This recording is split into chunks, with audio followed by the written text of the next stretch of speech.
everybody. I want to get the meeting started on time so we can get out of here at a reasonable hour. Our guest has family I'm sure he would like to get back to, so I want to keep his presentation to about an hour, more or less. So I want to remind you of what we're doing here and why we're here, and a little bit of background for you, Matt. So this is known as the Goffstown River Advisory Committee. The town appointed me, as I'm a member of the select board, to serve as the chairman of this committee, at least for now. The purpose of the committee is to look at issues associated with the river.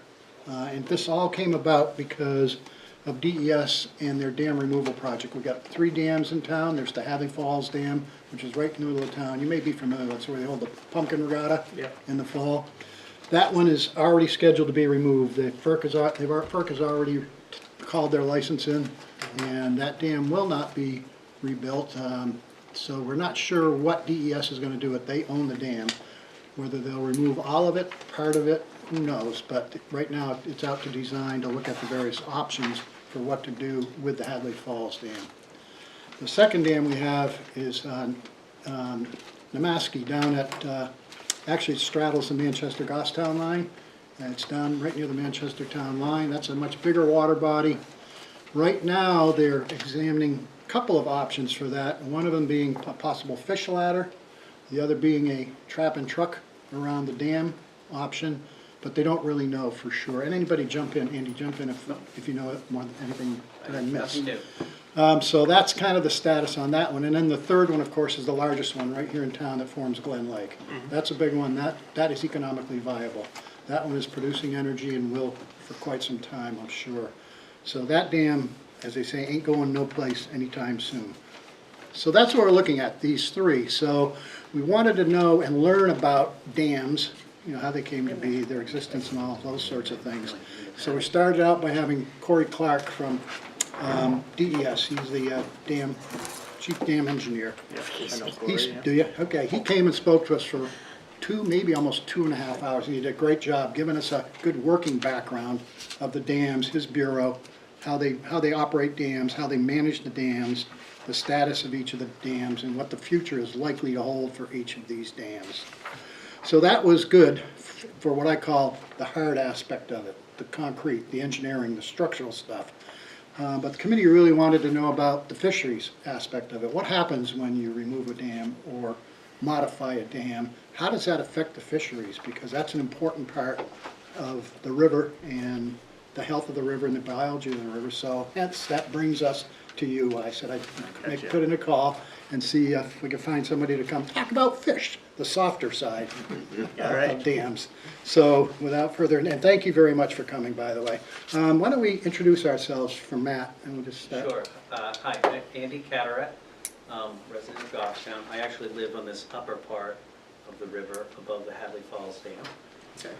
I'm also a rep on this committee, I think, of the Piscataqua River Local Advisory Committee, so I'm on the LAC for the Piscataqua River. You probably know John McGee. I know him very well. Yep. Okay. I'm Paul Gagney. I live in Goffstown, down off of, on the river, but on the other side of Glen Lake. And I'm also on the Namaski Lake Association. We take care of, really, the only charter for that is taking care of the milfoil for that body of water down there that they call Lake Namaski. Josh Elliott. I do not live on any of the water bodies, but I do work for the Department of Energy up in Concord. Okay. I'm Barbara Schultz. I don't live on the water either, but I did work at the Amoskeag Fishways for a while, so I know a little bit about the fish that you might be talking about. Yeah, great. So Matt, I think you can see we've got a pretty diverse group. I think one thing we all have in common is our love for our water bodies in Goffstown and making sure that they're protected for us and for future generations. That's kind of our big grandiose common thread, exactly. So, sorry. Yep, go ahead. I'm sorry. Didn't get all the way around. Sorry, I'm left-hand dominated. Chris Carabin, I live on Namaski. Hi, I'm Dick Bruno, and I represent the Economic Development Council too. I'm Jane Raymond. I actually live in the Blackbrook watershed with lots of swamps out in my backyard. And I am the representative from the Conservation Commission. Hi, I'm Dia Stolnitz. I live right on the river, literally. I'm in an old grist mill right on top of the Hadley Falls Dam. And I think in addition that we all have the love of water bodies, we all have the love of Goffstown and preserving its history, culture, uniqueness. Thank you for coming tonight. Thanks for having me. Yeah, so she lives on the abutment downstream left. So Okay. no mill building sits Yeah. right there on the dam, that's, Yeah, I that's know her where that is. property. So she has Beautiful. she has a very, I have a direct view. so that's who we are, and that's what our committee is all about, and so that's, I know that's kind of a 20,000-foot overview of what we're doing and why we're here and how we came to be. And I don't want to take up a lot of time, because I told you I'd try and keep it to an hour so you could get out of here at a reasonable hour and get home.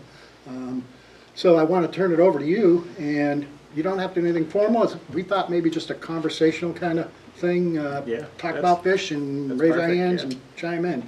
Yeah, I just, it's probably better if I just kind of answer questions, but I can give you an overview, and then we can go from there. So, I didn't bring a presentation because I wasn't exactly sure what you were looking for, so I do have some slides, if maybe at the end I can maybe illustrate some things that we talk about, but I would need a laptop because mine's being worked on, so. So big picture, my name's Matt Carpenter. I work with Fish and Game out of Inland Fisheries. I'm the project leader for the Fish Conservation Program.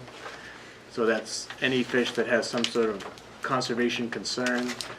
It could be anything from a bridal shiner, which is a species that's been in decline throughout its range in the East Coast.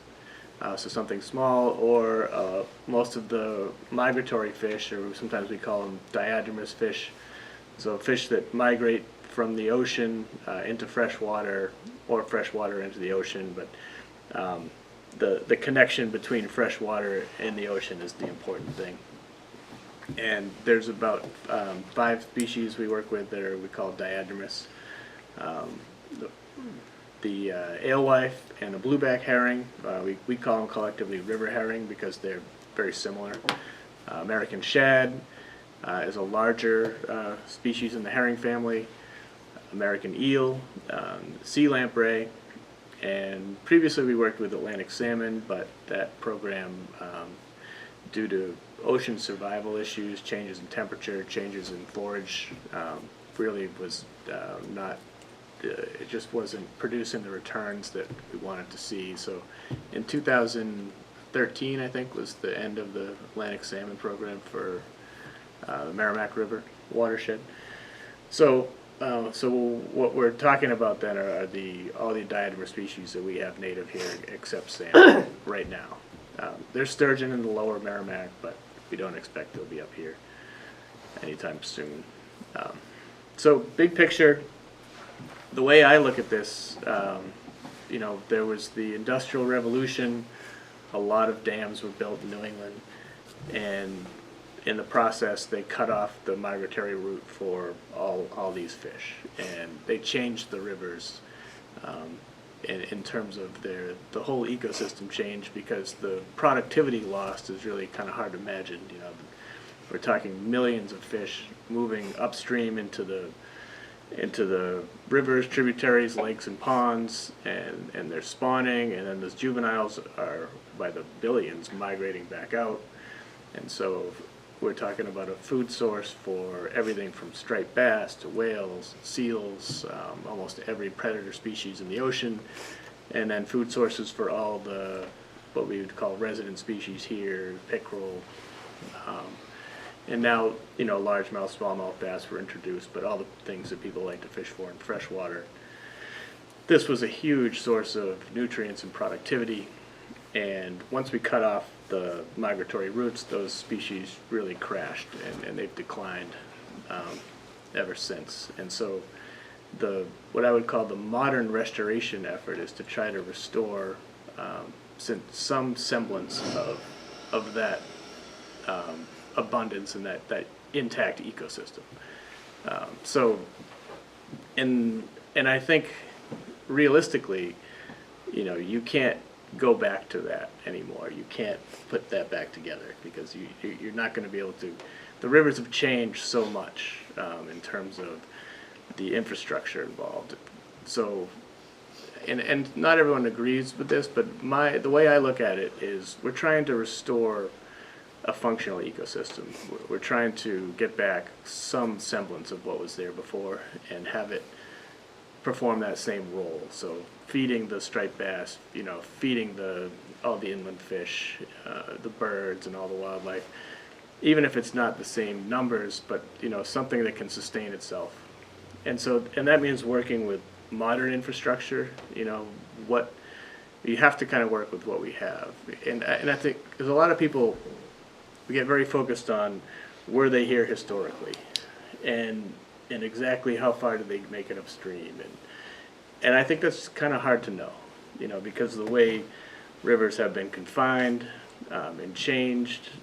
A river may have flowed and spread out over ledges with multiple routes for fish to come up, and now it's been confined into a very narrow area.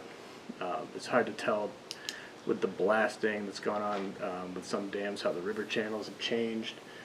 And so what I look at is more, what are the political, logistical, funding realities that that dictate where we have opportunities to restore fish, and given those realities, we just want to try to restore as much habitat as we can,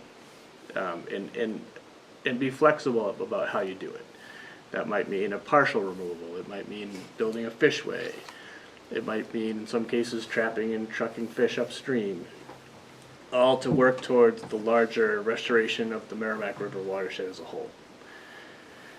And so on top of that, you have all the hydropower dams, and they're required as part of their the licensing of hydropower dams to mitigate for basically they're generating power and making money off of a public resource. So in exchange, they have to do mitigation, and some of that is for fish, the loss of habitat to fish, any environmental impacts, paddlers, shoreline property owners, recreation. And in that process, everyone gets to weigh in and try to come up with compromises or ways of mitigating for those impacts. And so my job is to speak for the fish. And I think that's where we intersect now, because as part of the Merrimack restoration, this is a critical time because so many of these dams in the Merrimack watershed were licensed in the 80s. And so they're all coming up now.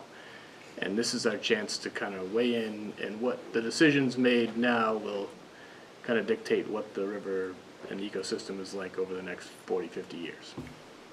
And so the Piscataquag River is one of a number of tributaries that are a priority for fish.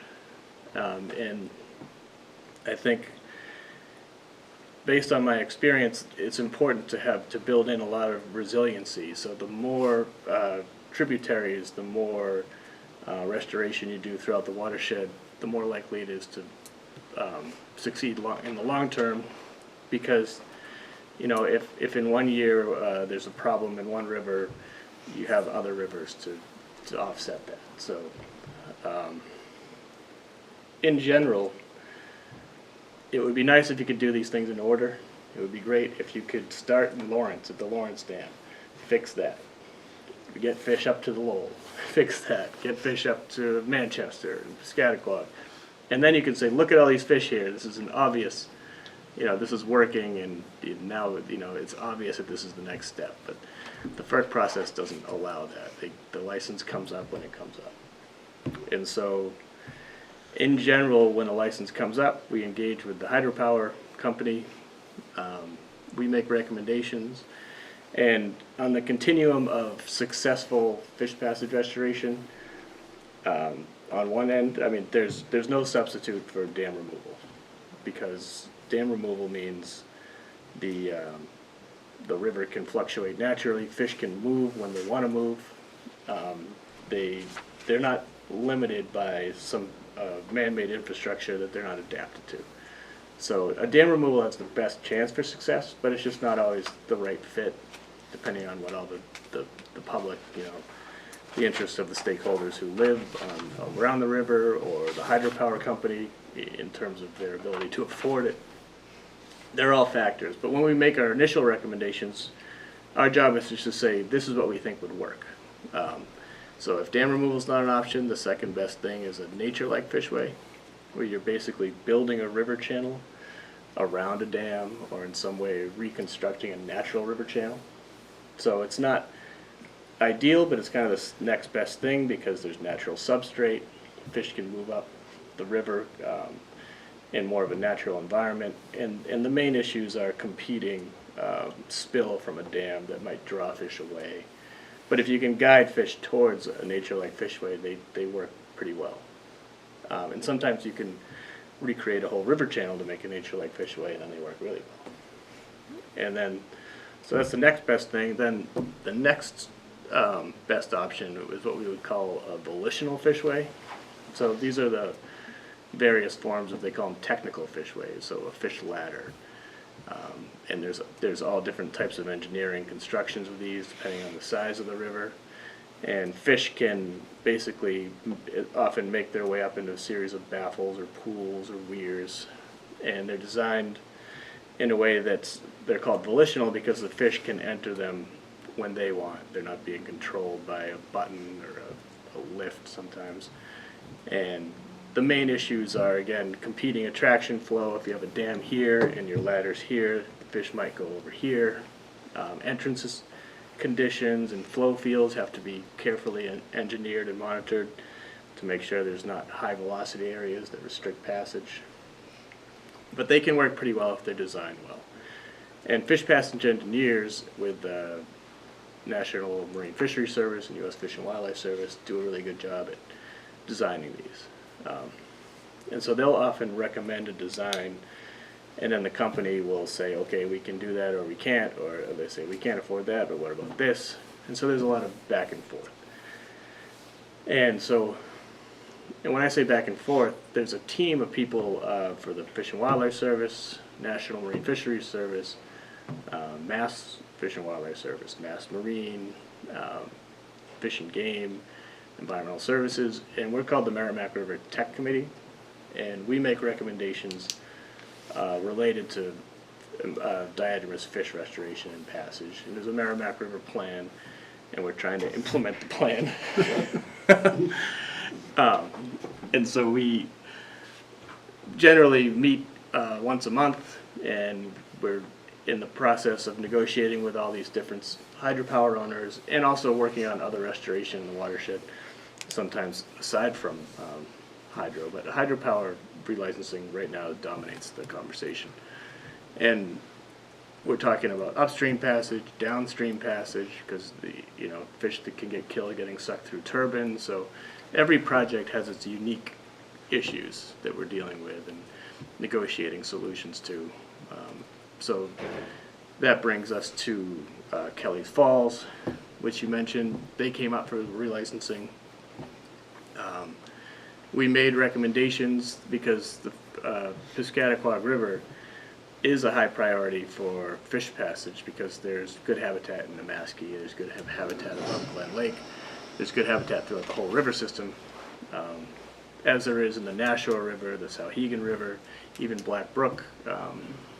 So each river, because of the infrastructure, it has its unique challenges. Suncook River and the status of the dams. The Kentucky River has 3 dams under relicensing. We're working with Essex Hydro on those. And the Piscataquag River is not an exception. It's very challenging. So for fish, ideally, yeah, it would be a free-flowing river, but that's clearly not an option here. So we started talking with the company, I think it was Green Mountain. Yep. And we were trying to negotiate, we said we really are, it's important to have upstream passage here and downstream passage protections. And I mean, they understood the need, but the problem was money. And really, there was such a thin margin that we tried to negotiate something that would extend the timeline. We tried to work out a deal where Eagle Creek would pay for a fishway in exchange for not having to do passage up there, or deal with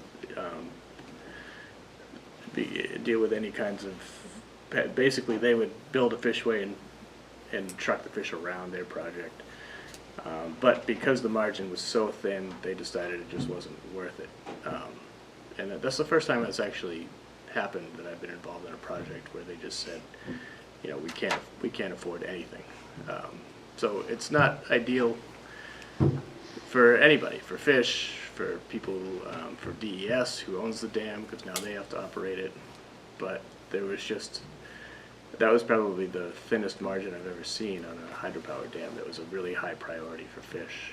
If it were further upstream in the watershed, we might have just said, you know, we'll wait till next time, but it was just such a high priority that we really wanted to work something out.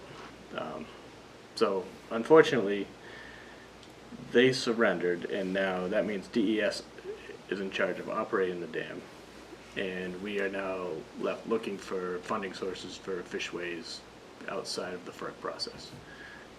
If somebody were to come in and we could get something built, there's no reason that somebody else could not come in and reopen that license and operate it. And so then, if we got volitional passage there, because dam removal is not really an option, and a nature like fishway I think was very expensive, although there was room to do it. So the recommendation was a fish ladder. I think it's called a vertical slot fishway. So it's basically a series of chambers with a vertical slot, I guess it's called, that kind of make the river meander back and forth, and that reduces the velocity. And so fish are able to move between the chambers and move upstream on their own. And built into that was going to be a trap and truck facility where you could actually trap fish and truck them around Glen Lake, which is obviously a huge dam, very challenging, expensive fish passage solution. So we were happy with that. We felt like that was a good compromise. We did not want Eagle Creek to surrender because that would just really make it extremely unlikely there would be any fish passage solutions ever in the watershed. And Hadley was kind of, that was more of a DES thing. I mean, for fish, obviously, removal is better. We'd be open to, you know, a nature like fishway or some solution there, but I think there are issues beyond fish at the Hadley Dam. So focusing on the lower two, you know, Hadley for fish would be a bonus, a lot of habitat upstream, if there were some solution there. But that's kind of where it was left. I know Corey was in the process of resubmitting a grant to the National Marine Fisheries Service looking for money for that fishway, at least feasibility study and design. From what I've seen, if you can get past a design where everyone agrees it's a good solution, and once that's kind of done, and if everyone agrees on the solution and they have a design plan up to, you know, an engineering plan, a lot of times that can be the critical point that is required to get funding for something. So once you have that, sometimes it takes years, but it becomes much more likely that it'll happen someday. But prior to that, it's mostly just a lot of talk, from what I've seen. So if we could get to the point where there's a feasibility study, and everyone says this is the fishway that would work, everyone agrees it would be the best solution for the site, most affordable. DES is happy with it, the town's happy with it, and then I think that's the best chance of it getting built someday.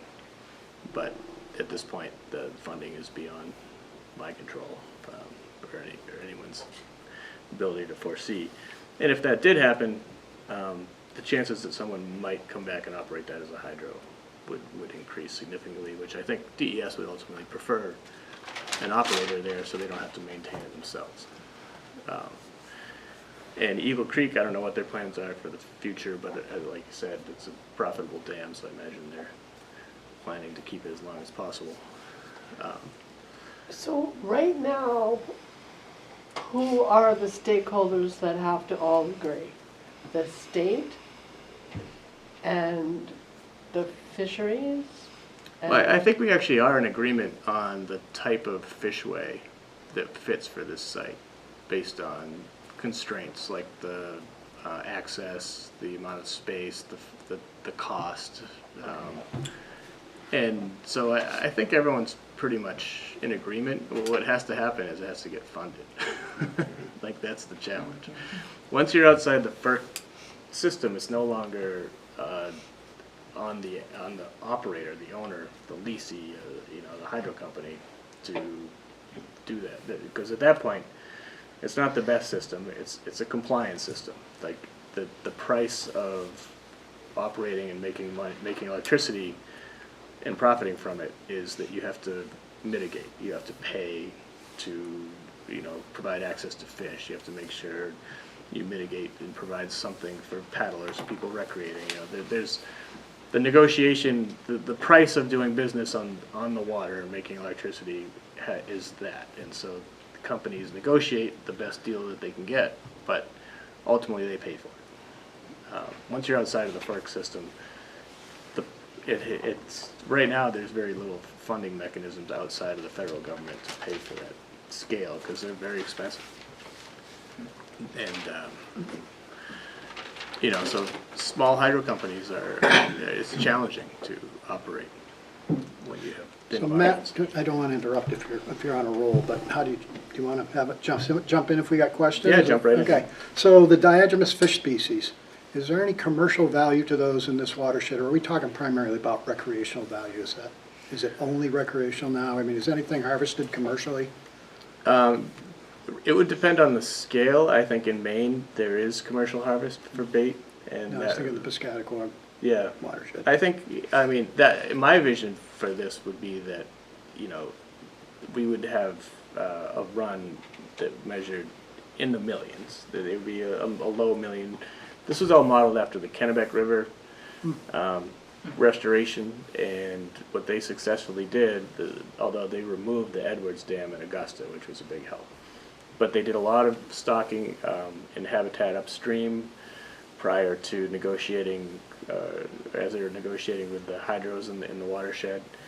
And they built a phased restoration approach where they created a really big population by stocking, and then those fish returned, and then they had phased implementation of certain fishways or dam removals, and now they have a run in the millions, and it's a thriving river. I don't know if you've ever been there in the spring, but there's sturgeon jumping out of the water, there's striped bass, there's shad, there's herring, and it's a great fishery. And so the Merrimack, we'd like to see something similar to that. It's a lot more challenging because you have two large, complicated dams further downstream in Lawrence and Lowell, with very long histories of canal systems and very complicated spillways. So it will be a challenge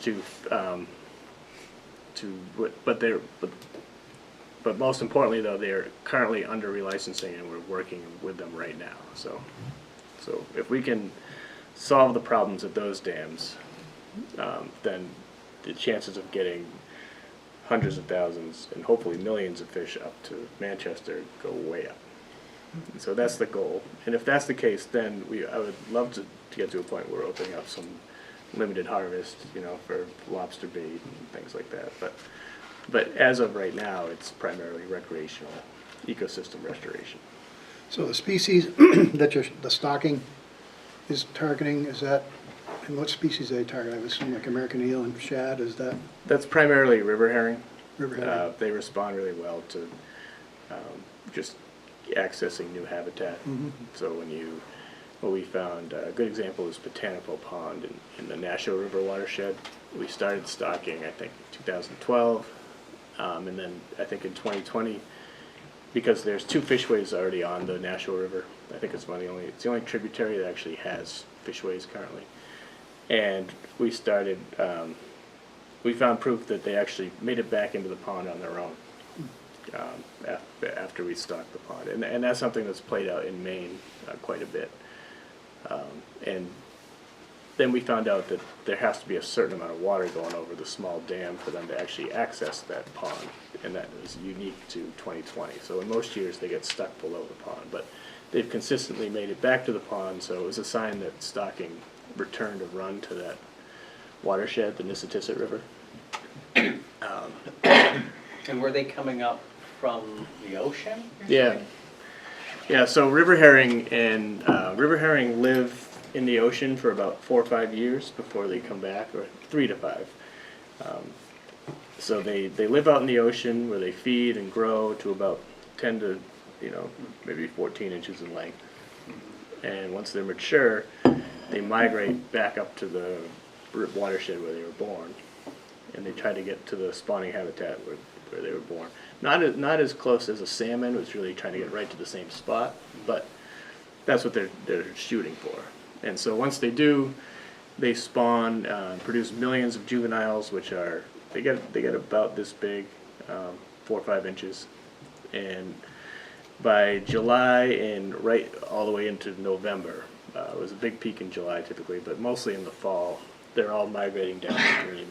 And that's when you see birds, like cormorants and everything, and fish, really feeding on them on that downstream migration.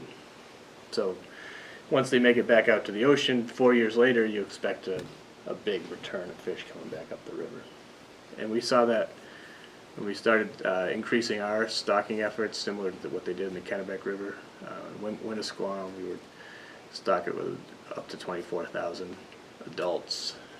A number of other watersheds in the Nashua River, Pine Island Pond, even in the Maskey, we would stock and get a big response, and so we were getting almost over 400,000 fish back to the Merrimack River. When prior to that, it had the run had declined to the only a few thousand. So so it was and it was actually really, we had some momentum. We were using the Ambuscade Fishway to actually trap and truck and move fish around and increase the number of the population. And it was really helping evaluate the fishways. We found out the Ambuscade Fishway, because it was designed for salmon, was not ideal for river herring, and made some modifications to it, which really worked. So when you have a lot of fish in the system, it's a lot easier to fix the problems. You also get a lot of momentum because it's so obvious that when fish are bumping up a dam, you can see that the passage is needed. What's happened in the last 2 or 3 years is that the striped bass have become so keyed in on this herring run, because there's so many, that they've actually, in Lawrence, they'll come in and basically block the entrance to the fishway. So you'll see hundreds of thousands of fish in this amazing sight. They come around the corner, and the whole tail race of the hydropower power plant will just be boiling. And so it's a solvable problem, but they're in the middle of relicensing right now. Next year, they have to do a number of studies to really key in on exactly the problem, and then really design a much better fishway to what they have currently, which was designed for salmon. It's a very antiquated system in the 80s where you push a button and it lifts up a bucket and dumps it. And so you have a very narrow entranceway and fish have to find by crossing this turbulent flow where the turbines, all the outflow from the turbines, there's a deep tail race. They somehow have to get through that and avoid being eaten to enter a little door right here. So it's just like the worst possible design given the number of predators. So what we're thinking is that you could design a fishway that actually has an entrance to where they congregate around the corner where they feel safe, and they can actually school up. So, but these things take a long time. So in the meantime, we try to stock as much as we can to keep the population high enough to just kind of have enough fish to study and monitor and keep the momentum going. So these are long-term projects. I mean, I won't see the end of these things. I mean, So Matt, one of the projects that we're familiar with, we keep pointing to as examples at Exeter River, the dam removal in Exeter. oh yeah. How has that responded? How have the fisheries responded to that? project. Yeah, that's amazing. That's actually one of my favorite Is it? examples because if you go there in the spring, you can see the fish are migrating freely up the river, and the gulls are feeding, the cormorants are feeding, and the population has really exploded. So that's a good example of, and I think it looks really kind of cool to see the natural river flowing through the town. And so it's not right for every situation, but that's a great example of typically if you remove the dam, the fish respond. And when you try to engineer a solution, it can be mixed. You know, sometimes it works really well, and the fishways. I mean, on the Kennebec, I think the Sebasticook River, it's actually a lift, but because of the channel was blasted and there's no choice, the fish come in and there's no confusing flow. They go right in and they pass millions and millions of fish. So every site's different, and sometimes fishways that you think wouldn't work will work, and sometimes you do everything right, it looks perfect, and the fish won't go in. So it's complicated. People have been trying to fix this ever since dams were built. I mean, the 1700s, they were passing laws to try to get fish up into the little Cohos, or the Cohos watershed, where Massabesic is now. And eventually, the dam owners, the run was wiped out, but there were fishways in the 1800s where they were trying to restore salmon. And a lot of times it comes down to that lack of resiliency. They had a dam at Sewell's Falls, and I forget exactly what happened. There was a flood, and then there was a year before they built the fishway. So basically lost 2 year classes, and then Maine stopped supplying fish, and that was the end of that. So that's kind of, it's river restoration with the number of dams we have is very challenging for migratory fish, and so you try to be opportunistic and look for places where you can be successful. And Exeter River is a great example. A lot of the coastal rivers, because there's fewer hydros, are starting to be opened up. Or there's a fishway that's operated by Fish and Game where there's no hydro, so it's a little bit easier to manage. And so that's something that is kind of a model for Kelly's Falls. Is this a fishway we could operate between DES and Fish and Game, maintain and operate a fishway here where the dam is just maintained the way it operated the way it usually is, except there's just no hydro. And so we would run the fishway in the spring. DES would maintain the dam, but that's all outside of the FERC process, so it's really a big unknown. I've never, the Lamprey River is an example of a fishway we run.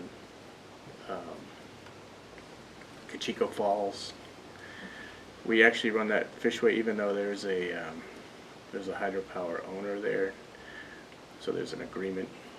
So it's really variable. Sometimes the company is in charge of trapping and trucking fish. The Saco River does it that way. It's all what gets negotiated in that settlement agreement or during relicensing. When you say designing the fishways and, looking at each situation, is that something you do? Is that what Fish and Game? Who does the design? Yeah, that's a good question. No, I'm not an engineer. We lean heavily on Fish and Wildlife Service. They have fish passage engineers, and National Marine Fisheries Service has fish passage engineers. So they design and you review? Yeah. Okay. They design, we comment and review, and then they put their design suggestions out. The company will take that and they'll hire a consultant, and they'll say, okay, we understand you want to do this, but that's way too expensive and we think this will work too. And then we say, okay, that might work, but what if you do this? But at the end of the day, if it works well, you come up with the least expensive, effective solution. If it doesn't work well, you kind of nickel and dime it to death, and it sort of comes up with a fraction of what you initially wanted. So that can go either way, depending on how well it's done. So were you involved at all directly with Hadley Falls? Or somebody at Fish and Game looking at the removal of the dam and what that will mean? Not Hadley. I helped provide comments on their application for the funding for NOAA. But for Hadley, it was pretty straightforward. In terms of Hadley, I'm really open to any solution that provides fish passage, whether it were the nature-like fishway or removal, I think they're leaning toward a partial removal. partial removal. Andy, yeah. am I right? I think. I don't know the answer to that. Yeah. So, yeah, I was more involved in the commenting on the design and of the Kelly's Falls Fishway and Trapman Truck. So they put something out there that was sort of an idea, and then the company who submitted the proposal fleshed it out more. So the stocking efforts, specifically for Piscataqua, that's what our interest is, obviously. In the recent past, in the foreseeable near future, has it been enough? Does it need to be more? Has it been about right, or are we still learning? I think we're still learning. I think we know that if we put, you know, from what I've seen, if you put at least 1,000 fish, up to 3,000, typically in a smaller impoundment like the Maskey, it generates a response. And I think we've seen that. We've seen signs that people have seen fish below the dam. There've been alewife floaters, which is a type of freshwater mussel that uses alewives, river herring or shad. So until there's fish passage, we're really just using it as a production water body, you know, to generate as many returns as we can, to get as many fish back to the river as we can, as we're working on Lawrence and Lowell. So I see that they stock right at, right at my house. Where do those fish come from? They typically come from Lawrence or Amoskeag Fishway. I think they're trout, though, that they're stocking by you. I Oh. don't think they're, I don't think they're putting. I don't know. I don't think they're Oh, putting up- herring. oh, up herring there, in yeah. Right over here. No, yeah, you're right. Yeah. Yes, They're yeah. trout? We stock herring down in the Maskey, and sometimes Glen Lake. We've done that. But no trout. Those are trout usually up there. I don't think we've tried to. I'm stock pretty up sure there. they're trout. I Yeah. haven't seen a herring. We have. I can show you a picture, but our truck is difficult to access. Certain. We need a boat ramp. And where do they come from, the trout? Well, the trout come from hatcheries. Yeah, that's a whole different Thing. topic. You know, that's Okay. recreational fishing. I have When a I was at the question. Fishways, we had a really big river herring run the last year that I was there. And I remember they counted in Lowell, and or maybe it was Lawrence, I forget. But we would post the numbers on our board. And I remember there was conversation that the numbers were getting high enough that if they surpassed a certain level, that would then force Hooksett, the dam in Hooksett, Oh, to yeah. have to do something. What happened to that? Is that not That in did- place anymore? No, that did happen. Oh, it They're did? actually building that right now. Oh, In Hooksett? okay, I didn't Yeah, know that's that. it. Yeah, that's under construction. So Oh, I didn't know yeah, that, okay. that's an example okay. of an agreement that involved a trigger. Okay. And the trigger was hit, and so they're actually constructing a Is fish this Oh, right I there where the didn't know boat ramp that. is? And That's good. is there a boat ramp, I think, right there? in Looks Hooksett. Yeah. Yeah, well, actually, it would be the opposite side of the river where the Yeah. railroad tracks are. Yeah. Yeah, and that was a good example. We wanted a nature-like fishway, and the companies didn't want that, and they wanted what's called a denial fishway, which is a very narrow, baffled system built for smaller rivers, and we said, no, that's way too small. And we ended up with a compromise that is a series of really big concrete weirs. So nobody got exactly what they wanted, but And is hopefully that- it works. Is that under construction now, did you say? Yeah, it's literally under So construction. there are places right where now. we could go and observe without interfering with the construction? I would love to go. Just I'm stand pretty on. sure Du Bois and King, or King and Du Bois, is the engineering firm on that. And I Yeah. have a contact there, so. Yeah, it'd be nice Yeah, they to, would let you go check it out, I'm sure. yeah, just stand on the shore someplace where we're out of the construction Yeah, zone. they might give you a hard hat or something. Yeah, yeah. So are they going around the Amskeg Dam? They make No. it through the ladder, and then the next one is Hooksett. And so they'll be able to make it through Hooksett. And then there's another trigger number, once Hooksett's built, that would trigger passage at Garvin's Falls. Can you talk, so from the ocean there coming up, you've mentioned 2 dams, one in Lawrence and Lowell. And is there fish passage at those 2? Yes, yeah. So both of those It's just have- not very good. Okay, and they're actually moving, are they trucking and trapping at one of those dams, or is it? Yeah, so the first dam is in Lawrence, it's called Yeah. the Essex Dam. It's a pretty big dam, it has a lift, Has a lift? yeah. And it's not ideal, it wasn't set up for it, but we can trap and truck some fish out of there. We actually have to net them out of a trap, and it's a real pain, but we do truck some fish out of there. More Okay. shad than herring. Shad are more of a main river species, where herring, a lot of times, are trying to get into the tributaries and the lakes and ponds.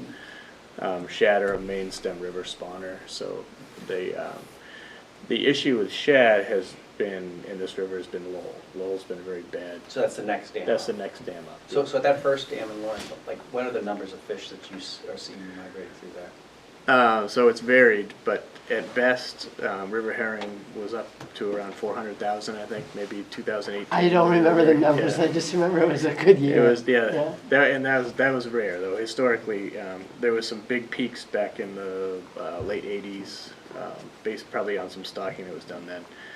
And then for shad, a typical run is more like 30,000 fish So they're seeing 30,000 shad at that dam? at the Lawrence Dam, yeah. Okay, and then the next dam? Next dam is Lowell. Lowell's very challenging because it has a really long, they call it bypass reach. So you have a dam up here and then a long canal, and then the hydro turbines are here. So there's actually a fish ladder up at the dam, and there's a lift at where the turbines are. And the issue at Lowell has been that the fish ladder actually works really well, but it's difficult to get to under most flows. And so the majority of flow leads fish into like the canal system where the turbines are, and that fish lift has been historically terrible. And in some interesting flow study they did shows that what's called the attraction flow is very important for getting fish into the fishway. And at Lowell, it should be a straight line. It should just come out of the fishway entrance and be a very consistent trigger for fish to go into it. Instead, it goes and just takes a hard right. And so fish come in, and shad are very in tune with that, and they perceive that as something very confusing, almost like it's basically like a wall. So they come in, they turn, and so getting shad into that entrance, I think typically, if you pass 30,000 fish at Right. Lawrence, you might pass 3,000. It's like a 10 to 12%, sometimes wow. 15% difference. Yeah, and that, So you just said 30,000 to 3,000? yeah. So it's a big bottleneck, right, and it has been. And so we've negotiated what we think is a solution there, where basically create multiple paths to get all fish up to the ladder, which studies show actually works really well. It's actually getting them up there. There's some changes need to be made in the fish in the river channel to get them there, but once they get there, they should pass. And so that's kind of the settlement. We've agreed on that. I did it again. We do that to all our guests. And then after that, is there there's no dam in Nashua, there's nothing else No, up no. into Merrimack? Fish could peel off into Nashua, and there's 2 dams, a ladder and a lift to get into the Nashua River system. We're working with the town. They're under relicensing too. It's amazing. All this stuff happened in the 80s. So it's really busy right now. And then there's the There's a Sauhegan. Sauhegan, Where you yeah. removed a dam. I don't know how Yeah. fish would be getting past Wildcat Falls. yeah, that is a question. I I've don't know if seen them. anybody's seen it, but it's, a 12-foot. Yeah, it looks Rushing tough, water. but I've seen fish get past the dam removal, Okay. and I don't know. I've seen fish trying to get up through there, but I don't know if they make it. We don't stock. We haven't really stocked up there, so those fish are actually wandering on their own, which is kind of neat. That was back when we actually had more fish. We have fish. The frustration is to see all the fish that are down below Lawrence not be able to get into the fishway. Right. So that's sort of the really kind of a limiting factor right now. We would be hitting trigger numbers, we would have fish up here to really be studying and monitoring and figuring out, you know, what the next steps are. But absent that, we really have to fix Lawrence first before we see that, I think. And then the Scattaquag, the first dam there, do you have a sense of how many fish are stacking up there? No, we have not studied that Okay. because, you know, Green Mountain was like, we're not spending any money on this. So we're not, the process is the interested parties, the agencies, or the public can recommend studies. And the company negotiates which studies they want to do. And based on those studies come the recommendations for what the mitigation is. And so that was just never done. Although, no, some were done. Actually. I think there was they found a lot of eels. Yeah. Eels were kind of stuck there. Yeah, there were some studies done actually, now that I remember. So Matt, with a trap and truck option like it's being contemplated for Namaski, from what limited I know, is that basically creating a collection area where the fish will congregate? Yeah, well, there's a bunch of different ways to do it. The goal would be to get a volitional fishway so fish can get into Namaski on their own, but also be able to collect them and truck them around. What's So- the name of the dam? Glen Falls. Glen Falls, is that what it is? So go upstream and Yeah, and jump put 'em up over there, yeah. jump over Glen Falls. Yeah, Yeah. and so that would, sometimes you can build it right into a fish ladder. That's how Ambuscade works. There's actually a lift where you just close one gate and open another, and they go into an area where they get crowded into a lift, and then they dump onto a tank. I might even have a picture. And then, so that's, in other cases, it's a separate lift that lifts them up, puts them in tanks, and sometimes it can be just loaded directly onto trucks. There's different ways of doing it. So when they net them and put them into trucks, I just envision people with big nets just schooling fish. Yeah, sometimes we do it It would like seem that, to me yeah. there'd be a fairly high mortality rate with that kind of, I mean, I can't imagine fish like Yeah. being treated that roughly. Is there? Surprisingly, river herring are pretty tough, and you don't have a huge mortality. Shad can be a little finicky, and so the less handling the better, but Yeah, it all depends on the length of the trip, the amount of handling, the temperature. sure. But colder temperatures, these do really well. As you get later in the season, mortality goes up. But we try really hard to keep it to a minimum.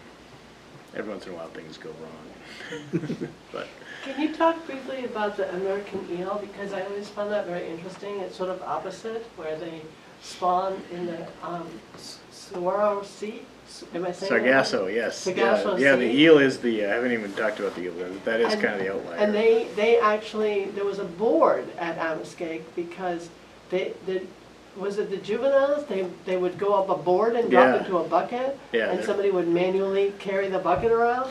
And Yeah, they're fascinating. That board is still there. I don't know Yeah, if they it's still being do that, yeah. monitored. Yeah, no, they still do. They do. Eels are different because they're called catadromous, so they actually live in fresh water and they migrate to the ocean. So they, all of the eels on the Atlantic coast migrate to the same area in the middle of the Sargasso, somewhere around Bermuda. No one even knows exactly where, and they all spawn together. So it's one big population.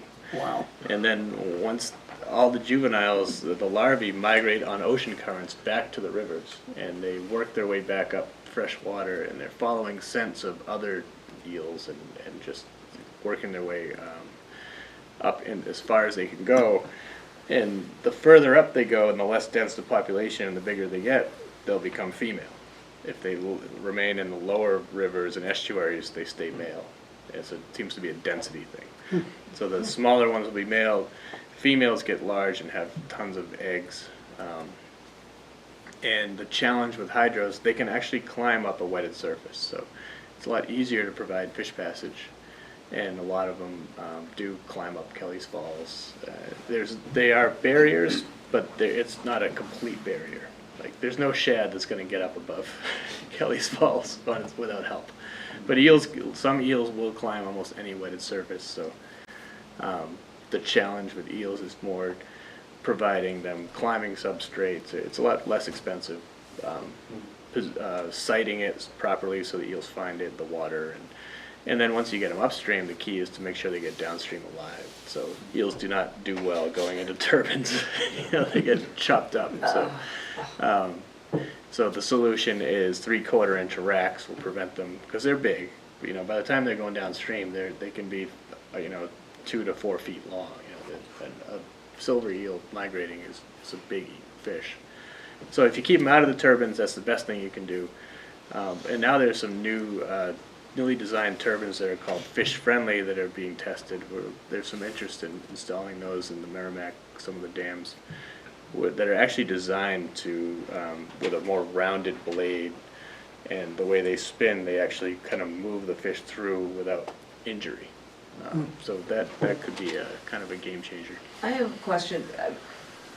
Up on the Maine coast, I see these signs say glass eels, elvers. Yeah. Is that what they're talking about? Yes, yeah. So they're in such huge numbers that people can net them legally in Maine, and there's a huge price for them in Japan. I think they go actually and get raised in hatcheries in China, and then they're sold in Japan, especially as they actually have a whole a festival where everyone eats eel. It's a certain day of the year, so it's very popular. I used to eat them as a kid in the Great South Bay. Oh yeah. Yeah, and smoked eel. It Smoked was like eel, a yeah, I've big heard that. deal. Yeah. What does it taste like? Chicken. I remember Some not. people love it. My son likes it. This is great info. Thank you. You've been really nice. I just want to respect our time. But can you say what you recommend we should do as a committee that cares about the Piscataqua, that cares about what's happening? We certainly care about the fish and the birds. You said the Piscataqua was great for a priority was fish, right? Are birds, turtles?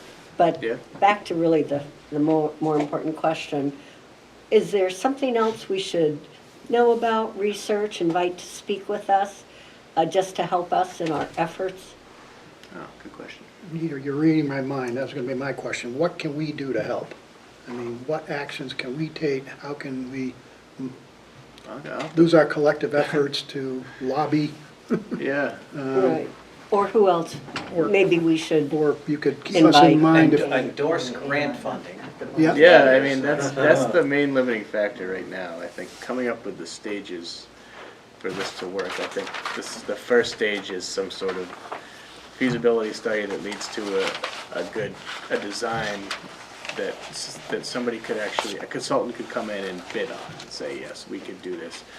And then once you have that known cost and design, that's when you can start looking for funding sources. So I think that's the next step. Anything you can do to identify funding sources for that, small grants, I don't know if you have access to stuff like that, or even piece of that. And then I think just general public awareness that, I think there's this idea that we want to take out all dams, and that's not true. I think Fish and Game, we're interested in a solution that works, for everybody. We want to have as much as possible abundant, healthy fish populations, with the, accessible to the public in whatever form that takes, and understanding that the political and just funding realities are different for each site. So we've seen, or at least I've seen, a conceptual plan for Hadley Falls that was prepared by DES. Shows observation platforms, fishing platforms, promenades. Have you seen it? Yeah, that was a very deluxe model. I think they were. Liked it. What was your initial thought as far as fishery? Like, you're way off the mark, or it's not bad. We could work with it, or I thought it seemed pretty the grandiose. devil's in the details. Yeah, I thought it was for recreational access. It looked great. Yeah. For fish, it would all just depend on how it was implemented, and if it was done with fish passage in mind, and the river channel was restored so that flows were not too high, it just didn't create velocity barriers, it would be fine for fish. Yeah, but it didn't. Fish seemed to be the least of the concern in that particular one. I think they were going for they wanted a big They knew it was gonna be an expensive project, and they knew the 20 million was the spending limit. And they knew there would be hidden costs. So they just threw some stuff together and said, we're gonna go for the max, because they weren't really sure what it was gonna look like at the end, so. And that may have been part of why it didn't get funded. So I just want to touch a little bit on legislation. Is there any legislation you're aware of that we could help, provide testimony, send people to Concord to testify, or if something comes up that you think you may need assistance with? I think others may be willing to help out. If there's some important pieces of legislation that need a little oomph from Yeah. local. Yeah, I mean, not at the moment. Well, keep it in mind. Yeah, I think public support is something that's really valuable and hard to come by, because the memory of these fish populations being an abundant and something that people, were expected in their daily lives is so gone that it's hard to even, show people what that looks like until you see it. So the Exeter is a good example where I think, And that would be in like May, early May, when there would be Yeah. a fish run there? Yeah, so, and I think Lawrence is benefiting from it a little bit right now. There's a really big striped bass angler just sort of culture down there right now, where people, because those fish are all there and They're all kind of back stuck damn there, fish. yeah. That people are catching striped bass left and right every day, and it's like a big party, but I don't think a lot of people know why, they're not aware of all the restoration efforts going on upstream to try to make that happen, so, we do a lot of this stuff, I think, in the dark, and hope it works out, and then hope the fish speak for themselves someday, but it's such a long process that, I may never see the end result. So what's the going rate for one of the feasibility studies to sort of the first step to get funding for an actual project? Are we talking a That's couple a good- 100,000? Are we talking 100,000? Like, what's the? I would say not a couple 100,000. Okay. Yeah, I'd say 100,000 would probably be more like it. Yeah, I think Corey probably had a whole budget mapped out in his application, I Yeah. would have expected. Okay. Yeah, when they and it applied kind for of, that first NOAA grant. it varies also by the site, but in this case, I think it would be a little more, because technical fishway. If it was like something on Blackbrook, the dam, I think Richard Branch owns it, I think. The old mill, the one The one. by the really sharp corner on Blackbrook? Yes, yeah. Yeah, that's, if somebody had a big hammer, they could. I know. So that one would be. It was owned by the Cordes family, Okay. and then the house was sold, and So that's one where you could do, just the partial removal, but just enough to get fish through there. You could leave the abutments for historic value, and it would be an easy one. yeah, And you'd open it up, you could potentially get fish up to Kimball Pond, and I yeah, think good. that would be, and so that feasibility study would be relatively inexpensive, but this one would probably be a little more Two people complicated. with a sledgehammer, Yeah. be all done. I mean, it's leaking through the dam. Oh, it's leaking everywhere, oh, yeah. It's Yeah. gonna take care of itself eventually. Probably someday, yeah. Yeah. So you mentioned two things that I was wondering if maybe we want to ask you to share. One was the slides, you said you had some slides. Oh, yeah. So that might be, if. Just to maybe illustrate some get them things we talked emailed, about. and if we. I have them right here if you want to look at them now. No, I was Or thinking can- I about can just send email. them. We're eventually gonna have a website, Yep. and if there's anything we can put on the website as content. And then also, the Merrimack plan, you mentioned you're part of a much bigger Oh, plan yeah. on the Merrimack River, and any links or resources that you think we should share with the public there would probably be great, because we're gonna build a website and Yep. kind of Okay. explain But all if you've got a this. PowerPoint Yeah, I have presentation you the want to send plan. along to me, we can Yeah. distribute it amongst the Yeah. Yeah. group to look at. That Okay. would be great. It's And a I- little, and I it's like a hearing little out about- of date, but I can maybe clean it up. Or a little couple bit. slides or Couple something like slides, that, Yeah, this is the Piscataqua watershed. Whatever you got in the can, so to speak. Yeah. Okay, Yeah. yeah. But I'm glad to hear about Hooksett. I'm looking forward to going up there and doing a little sidewalk superintendent work up there. That would be fun. Yeah, I hope it's coming along, Yeah, that's definitely one where it's changed quite a bit from when we first discussed it, so I So they're on I the hope west it side, works. the fish ladder's on the west side of the river? Yeah, Yeah, yeah. okay. Who ends up paying for that? You said a triggered event happens and then it triggered an event where Hooksett ends up having to put that in. That's the And so company. The company So, has yeah, to. so that's Okay. Patriot Hydro. when they bought these things, they had to budget all that in and hopefully budget it in. I think what's happening now, it's unfortunate, it seems like prior to maybe the last 10, 15 years, companies knew what they were getting into, and they would budget over the course of the license, 40, 50 years, and so they understood that there was gonna be operational costs and mitigation they were gonna have to do. But now they're being bought by these investment groups that don't really understand what they're buying. And then they seem surprised that they have to actually pay money to mitigate for fish and paddlers and shoreline property owners and water quality, and all these things come up, and they're acting like, well, why? It's almost like they didn't know what they bought. And their goal is really to spend as little money as possible and then sell it. And so when you're not dealing with someone who's invested over the long term, which is how the whole system was built originally, it's really challenging, because they sort of play a game where it seems like they're just trying to delay long enough so that they can do as little as possible before they can sell. And that's me being cynical. But I think that the change in who's buying these things, I've noticed a difference in really how our negotiations are playing out. So Matt, I should probably know the answer to this, since I've been involved with the Aquatic Resource Mitigation, the ARM Fund, for many years.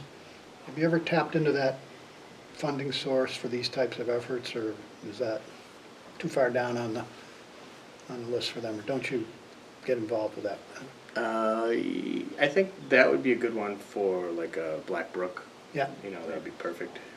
For these, I don't know if they'd be interested in doing a feasibility study for a FERC licensed hydro. Yeah. So Yeah. better fit for a private owner. Yeah. But yeah, but perfect for that, I think.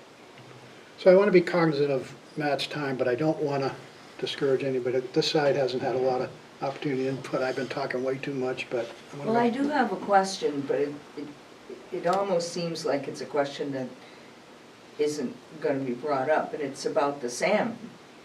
Because yeah. you said the salmon aren't coming up, and there's no intention to try to, but they're running, the salmon's running in the Penobscot. Yeah, they've had some more success there. Even those runs are heavily like supplemented with hatchery fish. Okay. You have to go up into Canada to have some native salmon that are really thriving. So is it something with the ocean itself? The Yeah, ocean, the salmon aren't spawning well or growing in the ocean? My understanding is it's the ocean growth. There was a shift in temperatures that led to a change in the forage base of a certain type of zooplankton that was really important. Mm-hmm. And then a fish called Kaplan went into decline, which was a really important forage for a lot of North Atlantic species. And so, they usually spend 2 winters at sea, and by the second winter they just weren't growing enough to come back. So we would stock close to 1 million fry and up to 100,000 smolts, which are 2-year-old fish that would imprint on the river, and we might get, we'd be lucky to get 100 back. Yeah, the best year I ever saw was 400. So it's not the lack of infrastructure, it's something going on in the ocean itself? Yeah, it seemed, okay. They were doing, on the freshwater end, they seemed like, we would get return, we would get fish growing in the rivers, and we were monitoring, we had index sites, and that all seemed pretty good. They took a hit on the way out, I'm sure, at some of the dams, but the dams actually made a lot of improvements to help with that. So at the end of the day, it seemed like it was just changing ocean. There's so many factors, it's so complicated, sometimes you do everything you can and nature doesn't cooperate. Okay. We're not in charge. And to be clear though, because this is a public meeting and they'll probably get back to me somewhere. But the people we work with operating the dams and on that level have been great, and they negotiate in good faith, and so my complaint has more to do with the companies that buy these and don't really understand what they actually are getting into, and I think that's safe to say. A very basic question. So when the fish are going back down, do they use the fish sliders to go back down, or they just go over the top of the spillway? They go over the top. They go over the top, okay. Yes. Sometimes there's fish bypasses designed to give them a way downstream that's safer. So they plunge into a pool that's rather than to go over the spillway, which can be pretty rough, if you've seen, depending on the flow. So yeah, so it depends. But a lot of times bypasses will be put in right next to the intakes of the turbines because that's where fish tend to navigate to, and so hopefully the racks prevent them from going in and they'll go to the bypass. Thank you. With the variety of fish that we're trying to get out, what does it do to the current fish population for smallmouth, largemouth, pickerel, hornpout, all the other fish that we're used to seeing around here? Does that take away their food source? Does it add to it? How does it? I think it adds it. Yeah. From what we've seen, some of the growth of the especially smallmouth in the Merrimack River, and just I think we've noticed they get very large in places where there's lots of juvenile herring, Winnisquam. So it's an additional food source that wouldn't be there. Eels, herring juveniles, shad juveniles. I mean, they just create these massive schools that fish are feeding on the whole time. So yeah, that's one 12-pounders in there. Yeah. That's one benefit of for freshwater anglers. I think that's sort of underrated, is that it really creates larger fish because it's just a source of nutrients from the ocean that hasn't been there in decades. So you've mentioned weather. What is climate change doing to all the considerations and looking at the future? Yeah, that's a good question. It's we've noticed a lot more variability in timing of flows, temperature. The increase in temperature. It's just becoming less. It's always been variable, but it just seems like you can't depend on a normal spring anymore. So you might go from extremely high flows to extremely low flows, and the fishways are designed for a certain range of flows to be effective. So if the flows are too high and the fish show up, sometimes the fishway can't even be operated. And if the flow is really low, sometimes that affects the way fish approach the entrance. And if that wasn't designed for, that can be a problem too. Both things happen at Lawrence. Do you know specifically what's happening at Piscataquag in terms of climate or weather? Not specifically, so it's more generalizations.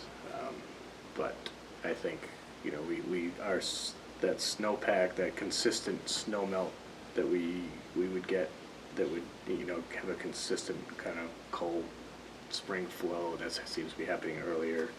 We're getting these really big rain events in the spring that are making it a challenge to operate fishways. We almost lost a whole year 2 years ago because there was such a big rain event at the beginning of the season. It clogged all the attraction flow grates for Lawrence and made the fishway operate very poorly. So sometimes it's unexpected things like that. Don't worry, come next week, that whole climate change thing's gonna be taken care of. Oh, sorry. Sorry, didn't mean to go political on you. Well, next week's going to be so cold. Yeah, that's Yeah. We'll forget about it for a Oh, while. yeah. Ice fishing season's looking good Yeah. though, for first time in several years. Anybody else? Do you know roughly how much the Hooksett project costs, ballpark? How much we would be looking for? We'd have to ask Patriot Hydro. We'd have to ask Richard. I don't know. I'll try to get a dam engineer in to answer some of those questions. Beginning to end, since we started talking about it in 2016. Is that when you started? Yeah. So if you add up all of the consulting fees, probably a lot. But just the construction itself, I don't know. It's a lot of concrete, and I don't know if there was alternatives that might have been cheaper, but that's where we landed. So anything else from Matt? I want to cut him loose. We can still stay and talk about what's next for us and where we tend to go from here. But Matt, I wanted to thank you very much for spending your evening with us. Thank you so much. Yeah, if you have any other questions, just email me Yeah, anytime. will do. Your hat fell. And if you, Thank yeah, and if you Want that. can send me whatever you got for PowerPoints, we'll distribute it. Yeah. Doesn't have to be anything fancy, but whatever you got in the can. Yeah, something like small enough to pictures. send. Thank you. Thank you, Matt. Thanks Try to so much. Thanks Come up again. with some pictures of things we talked about here. Yeah, that'd be great. Yeah. That'd be great. Have a good evening. Stay warm. Okay, thank you, you too. Yeah, Thank you. It's too long. Thank you. that was great. That is great. Fascinating. I'm sorry, Andy, will you just pass me so I can make notes on that? Right, I didn't get that. Thank you. What is it? Well, do we do a call to order and do we do those things? We didn't.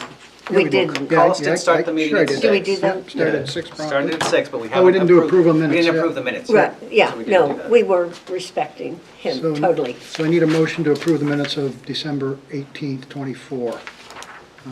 I'll make a motion, I read them. Thank you. I read them. Motion and I'll a second. that. Any corrections, omissions, additions? Seeing none, all in favor, say aye. Aye. Opposed? Aye. Motion carries, the minutes are approved. And so alternative, I'm Yeah, I had- abstaining because I was absent. And I have to abstain also, I was absent in December. Okay. I'm the alternate, so I wasn't voting. okay, so, just Okay. so we have, yes, 1, 2, 3, 4, 5, 6, Not me. and 1 abstain. Two. No, Oh, I two. abstain. Oh, you're 2 abstain, okay, so Yeah. 5 and 2 abstain? Is that what I note here? Yeah, Yeah. so 5, 0, 2. Yep, 502. And Dick Do you second. have to note who the two are? No, okay. So where would folks like to go from here? Is there another topic that we want to focus on? Or what do you think our next steps should be? Well, we had a small meeting our last time, we understood it was holiday time. We did recommend, I sent it to Derek, he didn't put it in the minutes. In the minutes, he does have potential speakers. Oh, he did? I Yeah, just yeah, saw yeah, yeah. It dates. says Matt Carpenter, and then on February 19th, looking to get the Namaski Lake Association Oh, Oh. that's right, yeah. to present. I Okay, mean, and then March, I'm going to reach out to Du Bois and King to get them. right. So we felt, And then Well- also Exeter. You had mentioned Right, getting right. someone from Exeter to kind of wire in. I had reached out to a group in Wyndham where the dam was taken down by DES because it failed or was about to fail. And it's an interesting situation. They actually formed a nonprofit and raised private funds to put a structure back to get an impoundment area. Wow. So it's kind of an interesting story. It was privately owned, but very successful. So now they have a little boat launch and a canoe, a fishing dock and stuff like Do you have a that. point of contact on there? I do. I have it in my email. I don't have it with Okay. me. It's a funny name, Mokel Pond or something like that. I forget the proper name of the place, but they were very willing to come and talk. So, but I didn't know if that was pertinent to what we want to hear. Sure, why not? Yeah. yeah. Okay. So that's what I was about to say. What we did was, and you saw it in the minutes, we tried to lay out the next 6 months until summer, and we recommended a speaker for the next 2 times until we were a larger group and everybody could voice what they wanted. Do you feel we could get the Massapequa Lake Association representative here for next Namaski. month? You mean Namaski? Namaski. Namaski. Oh, yes. So the answer for that one is Mike and I are both out of town. On that date? For Mike the- Allard? For the 19th. Mike Allard, you're talking about? Yes. Mike, yeah. Yeah. I could put something together for March. Well, can we flip them with somebody else? Right. Could we get the Dubois? I will reach out to them about that date. Yeah, That'd be So- great. February 19th. Yeah, because Yep. he's out till into May. That'd be great, so we'll flip it around so that you two will have an And then opportunity. Either March or April then. Yeah. Yeah. And if that doesn't work with Du Bois and King, we could maybe reach out to Exeter and Wyndham and have them in a meeting at the same date. I can get a contact from Derek for Exeter, and if you don't mind forwarding the Wyndham contact, Barbara. I bet that'd be an interesting, two different sides to a similar situation from the town. Would people be interested in a field trip to I was Hooksett? just gonna to see say, what's we going are on? aligned, we are totally aligned here. Well, I was do. thinking that Exeter would be interesting to see in the spring, I mean, to And see. I'm asking the- because Yeah. if there's a consensus, we need to notice it as a meeting of the committee, because we'll have I assume we'll have a Yeah. quorum there, so if people are interested, we need to know so that we can properly notice it. Yeah, I would go. I Yeah. guess I I'm would good, rather sure. go when it's not Yeah. 3 below 0. Oh, why is that? I Yeah, don't know, what's up? I don't wanna fall in the river. Like a May Sliding over meeting the ice. somewhere Yeah, sure, on a Saturday or something like that. sure. So Andy, just tell us, who the Dubois and King, or is it King and Dubois? I Just don't- explain what the, company is to everybody. They're an engineering company that specializes in dams, so Okay. removal of dams or creation of dams. That's why And they we thought it would be good. Worked with the state on New Hampshire in particular, they've done a number of projects in New Hampshire. And they have offices throughout New England, so. Yeah. Yeah.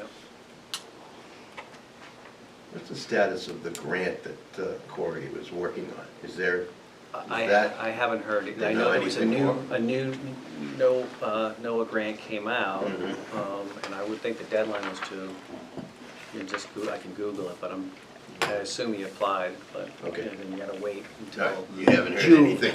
You haven't heard anything recently then? Yeah. All right, No. okay, He said he was gonna reapply, so. yeah. So Carlos, would we be looking for a field trip to the Hooksett for maybe sometime in the end of March or April? Yeah, I would think. When it's, I mean, Early it April, typically, not that the weather's predictable, but it typically we get some big snowstorms in March. And we don't wanna be out tramping around riverbanks when it's icy and muddy. No. I mean, No, construction sites, not a good thing, yeah. no, so we'd be looking at doing that later. Yeah, late April, early May even. Yeah, wait till the black flies are really. Yeah, really thick, yeah. I would think the project would be done by then, but I don't know how big the Oh, is it moving that project quick? is. Well, I talked to this gentleman, and he told me they were from Du Bois and King, and that was in, I'm gonna say that was in probably September, and he said they were working on it. So I don't know how long it takes for them to do Yeah, something like that. Don't know the extent Do you of that have a project. contact, does anybody have a contact for that? To go on that field But- trip? But if it's Du Bois and King, you're gonna talk to them anyway. We can ask him those Yeah. You questions. could ask them if. we- Okay, I didn't know if maybe. Are they doing that one, Andy, do you know? I'm pretty sure they are. Oh, great, okay. You know, And Exeter, do we have a contact? Yeah. If we wanted to go? I thought- Or we would just go? That contact would be probably the pub right on the bridge that Yeah, overlooks that's Perfect. the river. Good spot. Perfect. So we would meet, and I think it's like the Brown Puppy Pub or something like that would be my recommendation. All right. But plenty of places in Exeter to Yeah, to meet up. But I was thinking, meet somebody from Exeter who might sure. Yeah. give us a tour or something. If we'll try to get them in before that. Okay. I'll make bet that Bet relationship. Derek could hook us up Yeah. with I thought Derek Okay. said he had Yeah. contact with, Yeah. with their Exeter. town administrator or something, yeah. Yeah. So Andy, you will ask Derek for that? Okay. There was something else we brought up, which was just timing for the web, and we were hoping you could speak with Derek, was that right? Yeah, I think we need to push that out further. Yeah, okay. So if We had wanna hoped hold for a date, maybe I- end of February, but You mean It's too soon. a conversation about getting a more robust web presence? Right, Yes. I looked at the website, I didn't see any updates, anything there, but, you know, it may be early for us to do that, but at some point Well, we need to. get beyond town meeting and stuff. Derek is Yeah, up to his I would eyeballs. agree. and- Oh, I was just gonna Yeah. say, I think okay. Yeah, if we're talking about meeting in the second week of March, we're right in the middle Yeah, of we it gotta all. get beyond that, yeah. So that might be. so we'll bring it up with him again, Yeah. but once he's done with town meeting.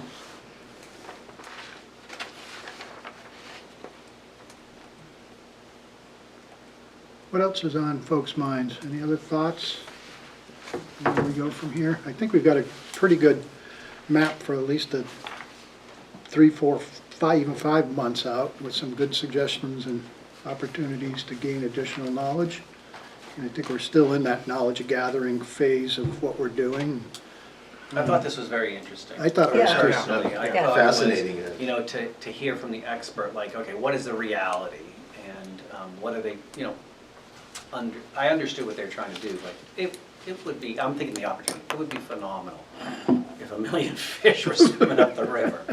I also heard it, you know, if Lawrence and Lowell, so this might be something, you know, when I'm 60, 70, 80, 90, but still, it would be phenomenal. And that would probably, I can see, make up for some of the community loss of a dam. You know, now we have the Shad Festival, or the Herring Festival, where we all cook stuff with herring and have a herring Pickling celebration. Herring pickling contest, I don't know. They Yeah, were pickles well, on there. I I'm mean, if you think vegetarian, about sorry. the weirs in Meredith, Yeah, that, yeah, that word was for a fish trap. fish traps, yeah. That's what they were, that the Native Americans, What was that again? the weirs. A That weir, was a weir is a fish trap, and that's Oh, what, really? up on Winnipesaukee, that's, that area, and I can't tell you what a weir looks like exactly, but it's a bunch of sticks I can- woven, and it was a Native American Yeah, thing that they yeah. built to trap the migrating Yeah. fish Interesting. coming out of Winnipesaukee, which then runs into the Pemigewasset, which then becomes the Merrimack. Right. So it's a, I have a more practical question. Are we meeting on the 12th or the 19th of February? 19th is what it 19th. says. It Third, does the 19th on And the, then the third The Wednesday. third Wednesday of Each every month. third month. next And if I'm Wednesday. not mistaken, Okay. March is also the 19th. Yep. And March is also the Yeah. 19th? It is. Yeah. Funny, isn't it? Yeah. Okay, I checked that a few times. okay. alrighty. Any other business to come before the committee? I think it was a great meeting. Thanks for Yeah, thank you for everybody's inviting him. conversation. I think Matt was, I'll make a motion to adjourn. if that's Thank what you. you're looking for. thank you. I'll second that. Motion and a second. 7:27. All those in favor, say aye. Aye. Opposed? We stand adjourned, and we'll see you, our next meeting is on February 19th. I don't know.